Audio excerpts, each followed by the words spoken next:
الرحمن الرحيم والليل إذا يغشى والنهار إذا تجلى وما خلق الذكر والأنثى إن سعيكم لشتى فأما من آتى واتقى وصدق بالحسنى فسنيسره لليسرى وأما من بخل واستغنى وكذب بالحسنى فسنيسره للعسرى وما يغني عنه ماله إذا تردى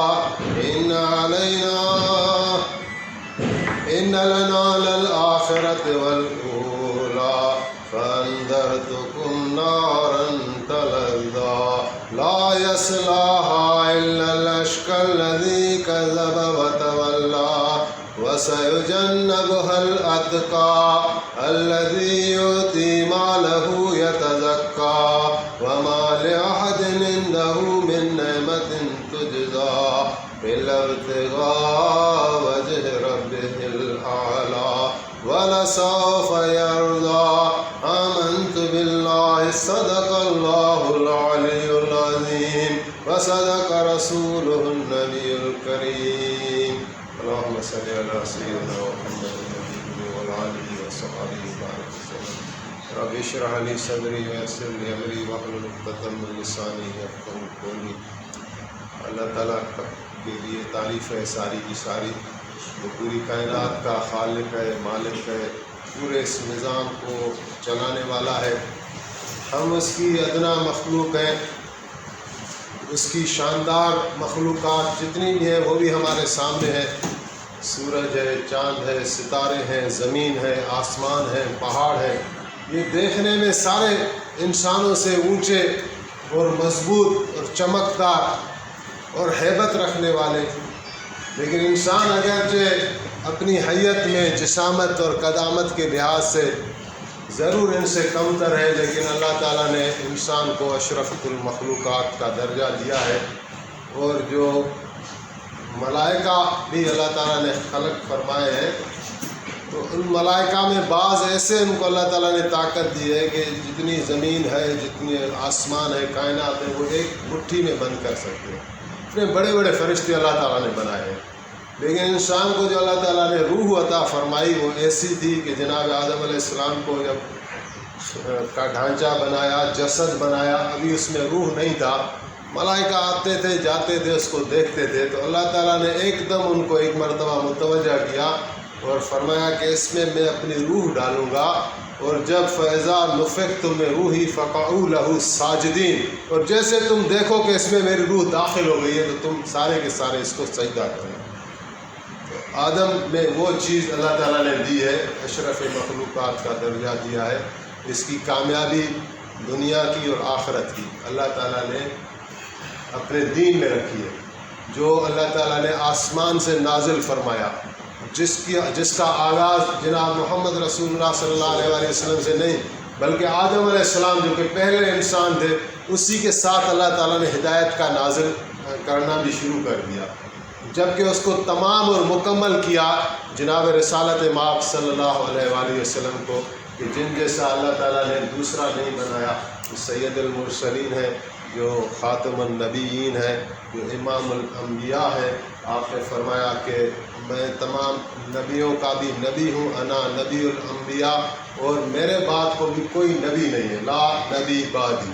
پھر آپ نے فرمایا کہ جنت تمام نبیوں پر حرام ہے جب تک میں اس میں داخل نہ ہو جاؤں، اور تمام امتوں پر بھی حرام ہے جب تک میری امت اس میں داخل نہ ہو جائے.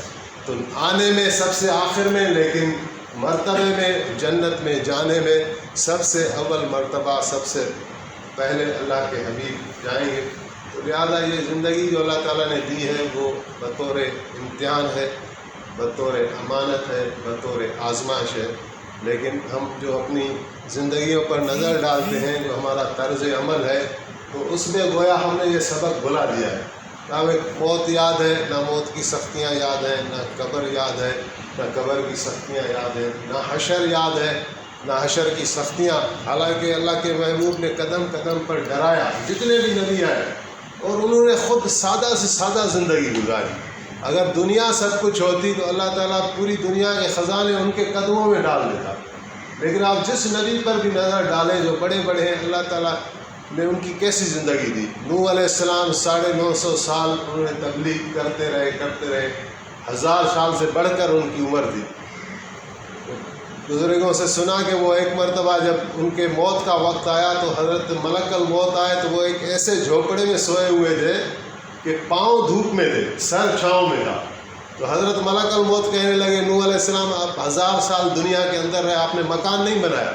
وہ فرمایا کہ میں آپ کے انتظار میں تھا کہ ابھی آ جائے. کیا اس جہان میں کیا مقام، جہاں سے کوچ کرنا ہے. عیسیٰ علیہ السلام کو کوئی گھر نہیں تھا، بغیر گھر کے چلتے رہتے. ان کا زہد مشہور تھا، کچھ بھی اپنے پاس ملکیت نہیں تھی. یہاں تک کہ آتا ہے کہ ایک مرتبہ زمین سے پتھر اٹھا کر آرام فرما رہے تھے، سر کے نیچے تکیہ ایک پتھر کو بنایا ہوا تھا. تو وہ ابلیس شیطان تو دشمن ہے نا، انہوں نے تانا دے دیا. فرمایا عیسیٰ علیہ السلام آپ جیسی ہستی آخرکار دنیا میں مشغول ہو گئے. تو وہ پتھر نکالا اور اسی کو لا کے مارا، بولا یہ لے جاؤ اپنی دنیا. اسی طرح موسیٰ علیہ السلام کا ایک واقعہ لکھا ہوا ہے کہ نبی علیہ السلام جب ایک مرتبہ بیوی فاطمہ کو دیکھنے گئے اور حال پوچھا تو بیوی صاحبہ کی جو اس وقت حالت تھی تنگ دست تھی، تو اس کی وجہ سے بیوی صاحبہ رو پڑی حضور کے سامنے کہ یا رسول اللہ کھانے کو کچھ نہیں، پہننے کو کچھ نہیں، زندگی بڑی تنگ ہے، مشقت بہت زیادہ ہے، اسباب بالکل نہیں ہے. تو آپ نے ان کو تسلی دی. آپ نے فرمایا کہ فاطمہ آپ کو اللہ تعالیٰ نے جنت کی عورتوں کا سردار بنایا، سیدۃ النساء العالمین. جتنی بھی عورتیں ہیں جنت میں آپ ان سے سب سے افضل ہیں، ان کی سردار ہیں. پھر آپ نے ان کو موسیٰ علیہ السلام کا مثال دیا کہ حضرت موسیٰ علیہ السلام نے 10 سال ایسے گزارے جس میں آپ کے پاس ایک ہی کپڑا ہوتا تھا، وہ دن کو پہن لیتے تھے، رات کو نیچے اس کا ایک تہہ بنا لیتے تھے، ایک اوپر تہہ بنا لیتے تھے، رات میں اسی میں آرام فرماتے تھے. اور اس طرح وہ کلیم اللہ جو اللہ سے کلام کرتا تھا 10 سال انہیں سے گزارے. تو ہمارے اندر جو ہے آج دنیا کی بہت ساری مشاغل نے ہمیں گھیر رکھا ہوا ہے، دنیا کی محبت نے ہمیں گھیر رکھا ہے، اور دین کا جو سبق ہے، جو آخرت کی تیاری ہے، وہ یا تو ہم نے خود بلا دی ہے یا بلا دی گئی ہے.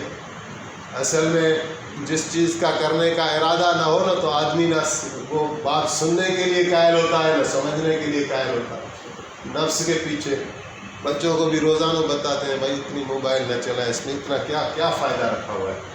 تو لیکن وہ ایسی باتیں یہاں سے سنی اور یہاں سے، کیونکہ نفس ہمیں کھینچ کر چلتا ہے، ہم نے اپنی پوری کی پوری لگام نفس کو دے دی ہے. تو یہ باتیں سمجھانے کے لیے ظاہر ہے، دیکھیں ایک بات تو طے ہے کہ ہم ان آنکھوں سے جنت کو نہیں دیکھ سکتے، نہ دوزخ کو بھی دیکھ سکتے، نہ ان ہاتھوں سے چھو سکتے ہیں. جو حواس خامسہ اللہ تعالیٰ نے ہمیں آج دیے ہیں ان کے ذریعے ہم وحی کے علوم کو نہیں پہنچ سکتے، آخرت تک ہم وہاں نہیں پہنچ سکتے. لیکن یہاں ایمان کی ضرورت پڑتی ہے. وحی وہ پوری کی پوری غیب ہے جو اللہ تعالیٰ نے نازل فرمایا اپنے حبیب پر.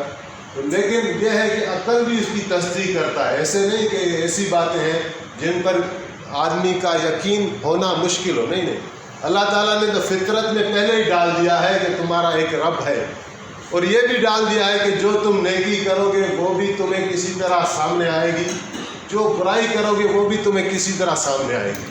یہ یعنی فطرت کا دین ہے، اور ہر ایک کے اندر میں یہ چیز بدیت ہے. وہ جانتا ہے. بعض اوقات ایسے ہوتا ہے نا کہ کبھی آپ کو کوئی ریوارڈ مل گیا، خوشی مل گیا، تو لوگ کہتے ہیں بھلے نان مسلم ہی ہو کہ یہ میری ہی کسی نیکی کا نتیجہ ہے، میں نے کچھ کیا ہے کہ مجھے اتنا اچھا ملا ہے. اور اسی طرح جب کوئی مصیبت میں گرفتار ہوتا ہے تو بھی اندر سے کہیں نہ کہیں سے آواز آتی ہے کہ یہ کوئی تمہاری اپنے اعمال کی شکل ہے جس نے تجھے جکڑا ہے، کسی کے ساتھ ظلم کیا ہے. تو یہ چیزیں ایسی ہیں کہ اللہ تعالیٰ نے پہلے بھی انسان کی فطرت میں رکھی ہے، ابھی وحی بھی دی ہے. اگر وحی کے ساتھ ہم جڑ جائیں گے اس کی بے شمار برکات ہیں. ایک واقعہ بتایا پیر صاحب نے، مجھے بہت اچھا لگا، اس کو میں آپ کے ساتھ شیئر کرتا ہوں. وہ فرما رہے تھے کہ مسلمانوں کا ایک بادشاہ تھا، ولید نام تھا. اس نے اپنا ایک مجلس رکھی جس میں اپنے سارے صوبوں کے گورنروں کو بلایا اور ان کی عزت افزائی بھی کی. اور ان کو بطور انعام ایک پوشاک دی، وہ بادشاہی پوشاک تھی خاص، کہ بادشاہ کا خاص بندہ ہے، تو لہٰذا اس کو کہیں بھی جہاں بھی وہ چلا جائے سلطنت میں تو اس کو عزت ملے گی اس پوشاک کی وجہ سے۔ تو وہ تقریب ہوئی، ایک نے بادشاہ صوبے کے گورنر نے وہ پہنی، تو ابھی اسی مجلس برخاست نہیں ہوتی کہ اس گورنر کو چھینک آ گئی۔ چھینک آ گئی تو اس نے پہلے تو دیکھا کہ ایسے نہیں کہ لوگ میری طرف دیکھ رہے ہو، تھوڑا سا صبر کیا اور پھر دیکھا کہ ابھی لوگوں کی توجہ ادھر ادھر ہو گئی ہے، تو وہ چھینک کا جو لاب تھا، پانی تھا، اس کی مجبوری تھی کہ اس نے اس پوشاک کے ساتھ صاف کر دیے اسے، لیکن اس وقت جب اس نے وہ صاف کر رہا تھا تو بادشاہ کی نظر اس پر پڑ گئی، یا نظروں میں رکھا ہوا تھا، تو بادشاہ نے کیونکہ ابھی یہ پہلی مرتبہ ایسا عمل کیا تھا کہ پوشاک بنائی تھی شوق سے اور ایسی تقریب رکھی تھی، تو بادشاہ کو بڑا غصہ چڑھ گیا اور اس کو بھری دربار میں ذلیل کر دیا، اور تم میری دی ہوئی بادشاہی پوشاک کی تم نے اتنی بے اکرامی کی ہے، اور یہ اتارو، اور تم یعنی گورنر سے بھی معزول ہو، اور دھکے دے کر اس کو نکال دیا۔ بادشاہ غصے میں یہ سب کچھ کر تو بیٹھا، لیکن اس سے کیا ہوا کہ مجلس کا جو ایک سلسلہ تھا اس میں یعنی کھوٹ سی پڑ گئی اور لوگ سیریس ہو گئے، ہر بندہ جو ہے گھبرا گیا۔ تو پھر وزیر نے کان میں کہا بادشاہ کو کہ ابھی مجلس کو برخاست ختم کر دیا جائے۔ بادشاہ نے مجلس ختم کر دی، تو ابھی بادشاہ اکیلا ہوا، لوگ چلے گئے، وزیر ساتھ میں تھا، تو وزیر کو یہ خیال آیا کہ ابھی میں اس کو بادشاہ کا تھوڑا غصہ ٹھنڈا کروں، تو اسی میں وہ سوچ رہا تھا کہ کیا بات کروں، تو پھر دربار آیا کیا کہ ایک گورنر ہے نہروان کے، بادشاہ سلامت، وہ آپ سے ملنا چاہتے ہیں۔ بادشاہ نے کہا بھیجو۔ یہ دوسرا گورنر تھا، وہ پوشاک والا نہیں، اگر تو اس کو بھی پوشاک ملی تھی، تو یہ آیا تو بادشاہ کو سلام کیا اور کہا کہ بادشاہ سلامت، ایک میرا عرض ہے کہ کیا اس گورنر کا چھینک کا آنا یہ اس کا اختیاری عمل تھا، اس نے جان بوجھ کر کیا تھا؟ تو بادشاہ تو پہلے سے ہی غصے میں تھا، تو بادشاہ کو یہ سوال اچھا نہیں لگا، کہا کہ تم میں سے اس طرح کس طرح سوال کرتے ہو؟ اس نے کہا کہ بادشاہ مجھے آپ کے اس ایک عمل سے ایک بات میرے کو سمجھ میں آ گئی ہے، وہ یہ ہے کہ اللہ تعالیٰ نے ہمیں یہ انسانی پوشاک دی ہے، اور اگر اس کی میں نے ناقدری کی تو جس طرح آپ نے گورنر کو دھکے دے کر نکالا، تو کل ایسا نہ ہو کہ اللہ تعالیٰ اپنے دربار میں قیامت والے دن سارے انسانوں کے روبرو مجھے بھی دھکے مار کر ذلیل کر دے، لہٰذا یہ رہی آپ کی پوشاک اور یہ رہی آپ کی گورنری، میں جاتا ہوں۔ تو دیکھیں اللہ تعالیٰ کس کو کیسے ہدایت دیتا ہے، حالانکہ بے عزتی کسی اور کی ہوئی اور ہدایت اس کو مل گئی، تو یہ پھر چلا گیا سیدھا وقت کے ولی کے پاس، حضرت جنید بغدادی کے پاس۔ وہاں جب پہنچا تو انہوں نے تھوڑا مختصر حال حوال پوچھا، پھر کہا کہ آپ میرے پاس کیوں آئے ہیں؟ وہ کہنے لگا میں اللہ تعالیٰ کو حاصل کرنے کے لیے آیا ہوں۔ تو فرمایا ٹھیک ہے، تم جو ہے 2 سال ایک چھوٹی سی دکان گندرف کی ہے وہ چلاؤ اور پھر آ جاؤ۔ تو پھر اس نے وہ کام شروع کیا، پھر اس کو 3 سال اور دیے، بولا تم نے جب گورنر رہے ہو تو تم نے لوگوں کو ستایا ہوگا، تم نے لوگوں کے حقوق غصب کیے ہوں گے، جاؤ اپنے اسی شہر میں اور تمام لوگوں سے جن کو تم نے دل دکھائے ہیں معافی مانگو، اور جب کلیئر ہو جاؤ پھر میرے پاس آنا۔ تو یہ کرتے کرتے ٹوٹل 5 سال اس کو لگ گئے، اور یہ واپس پھر جنید بغدادی رحمۃ اللہ تعالیٰ علیہ کی خدمت میں آئے، تو حضرت جنید نے ابھی اس کو اسباق دینے شروع کیے۔ پھر اللہ تعالیٰ کا اتنا کرم ہوا کہ ایک مرتبہ بتا رہے ہیں کہ وہ وضو کر کے نماز کے لیے جا رہے تھے، تو اللہ تعالیٰ نے اعلان فرمایا، اللہ تعالیٰ نے فرمایا، شبلی نام تھا اس بزرگ کا، اللہ تعالیٰ نے فرمایا شبلی اس طرح گستاخانہ وضو کر کے ہماری دربار میں آؤ گے؟ تو یہ گھبرا گیا، تو اس نے کہا کہ شاید وضو میں کوئی غلطی ہو گئی، میں پیچھے جاؤں۔ تو ابھی پیچھے سوچ رہا تھا کہ جاؤں، تو پھر اللہ تعالیٰ کا الہام آیا کہ اگر میرے گھر میں نہیں آؤ گے تو کہاں جاؤ گے اگر میرے پاس نہیں آؤ گے؟ تو پھر نہ بھی آگے جا سکتے تھے نہ پیچھے جا سکتے تھے، تو زبان سے بے اختیار نکلا اللہ. تو اللہ تعالیٰ نے کہا کہ تم پھر مجھے جوش دکھا دو، تو پھر یہ گھبرا گیا. پھر اللہ تعالیٰ نے کہا تم مجھے صبر دکھاتے ہو. تو یہ پھر نہ کچھ کہہ سکتا تھا نہ کر سکتا تھا. پھر اللہ تعالیٰ نے کہا کہ شبلی اگر تمہارے اعمال میں کھول دوں نا تو کوئی تمہیں منہ نہیں لگائے گا. تو ابھی اس کی محبت جا کے سمجھی بات اللہ تعالیٰ کو. تو اس نے بھی جواب دیا کہ یا اللہ اگر میں آپ کی رحمت دنیا والوں کو بتا دوں تو آپ کو بھی ایک سجدے کرنے والا نہیں ملے گا. یعنی ایک دوستانہ گفتگو تھی. اللہ تعالیٰ کے اتنے وہ حبیب بن گئے. تو ایک طرف یہ ہے دنیا کی زندگی، ایک طرف آخرت کی ہے. اور اگر آخرت کو جو لوگ پکڑتے ہیں دنیا ان کے قدموں میں آ ہی جاتی ہے. یہاں ہماری ضرورت کیا ہے؟ 2 وقت کی روٹی ہے، ایک مکان ہے، ایک گھر بار ہے. وہ ضرورت ہے تو غریب سے غریب لوگ کی بھی پوری ہو رہی ہے الحمدللہ. باقی رہی خواہش کی بات تو وہ کہتے ہیں بادشاہوں کی بھی پوری نہ ہوئی. سکندر اعظم جیسا بادشاہ بھی گیا تو آخری یہ خواہش تھی جب موت کو دیکھا کہ کاش اتنا وقت مل جائے کہ میں اپنے شہر میں اپنے گھر میں جا کر مروں. لیکن اتنی چھوٹی سی تمنا بھی، بادشاہ اتنا بڑا ہو تو بھی خواہشیں ان کی بھی پوری نہیں ہوتی. تو زندگی کو ضرورتوں میں رکھیں، اپنے اعضاء پر بھروسہ نہ کریں کہ میرا قوت بازو ہے، میرا وزڈم ہے، میری عقل ہے، میری نوکری ہے، میں کروں گا. اللہ تعالیٰ پر ہم توکل اور یقین رکھیں تو ہماری زندگی میں اصلاح آ سکتی ہے. تو یہی بس مختصر پیغام دینا تھا. اللہ تعالیٰ ہمیں اور آپ کو اس پر عمل کرنے کی توفیق